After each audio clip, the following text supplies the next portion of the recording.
रुक जा, फिर तुझे एक नया मोबाइल दिला दूंगा।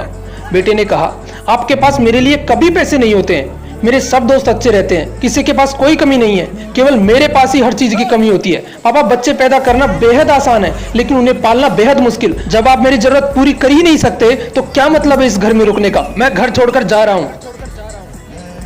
बेटा रुक जा, मेरी बात तो सुन, हम तुझे दिला देंगे।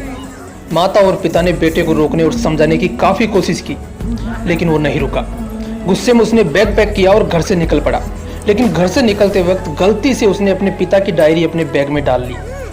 पिता की आदत थी कि वो हमेशा डायरी लिखा करते थे और उनकी डायरी को छूने की परमिशन किसी को भी नहीं थी। लड़का घर से काफी दूर आ गया और थक कर बैठ गया।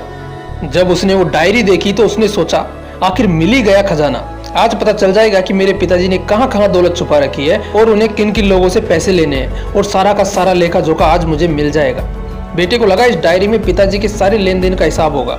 जैसे ही लड़के ने उस डायरी को पढ़ना शुरू किया, उसकी आंखों से आंसू बहने लगे। डायरी के शुरुआती पन्नों में बेटे को जो बाइक दिलाई थी उसका हिसाब लिखा था, जिसकी EMI पिताजी अभी तक चुका रहे थे। दूसरे पन्नों में उसके कॉलेज की फीस और एडमिशन का कर्ज लिखा था कि इन लोगों को इतने पैसे वापस देने हैं। और सबसे आखिरी पन्ने पर लिखा था कि बेटे को अब मोबाइल दिलाना है। उसके लिए मुझे कौन कौन कर्ज दे सकता है, उन सभी लोगों के नाम लिखे हुए थे। बेटे ने जैसे ही सब पढ़ा, वो पागलों की तरह रोने लगा और रोते रोते दौड़ता भागता घर आया।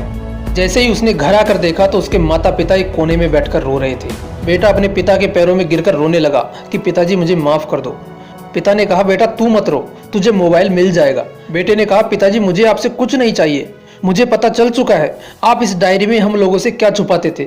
मैं अब आपको कोई काम नहीं करने दूंगा, मैं मेहनत करके सब कुछ ठीक करूंगा। ये सुनकर पिताजी ने बेटे को गले से लगा लिया।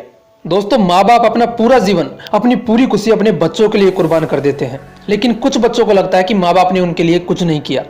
वो कभी आपको अपनी समस्या नहीं बताते, भले ही वो कितनी ही बड़ी समस्या से गुजर रहे हों।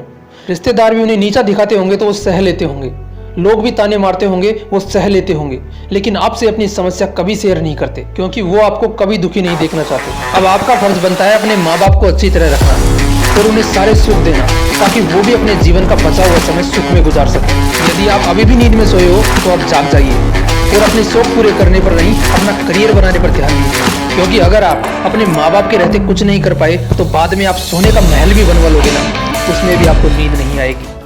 अपने जीवन में कुछ बेहतर कर लीजिए, ताकि आपके माता पिता को उम्र होने के बाद भी काम ना करना पड़े।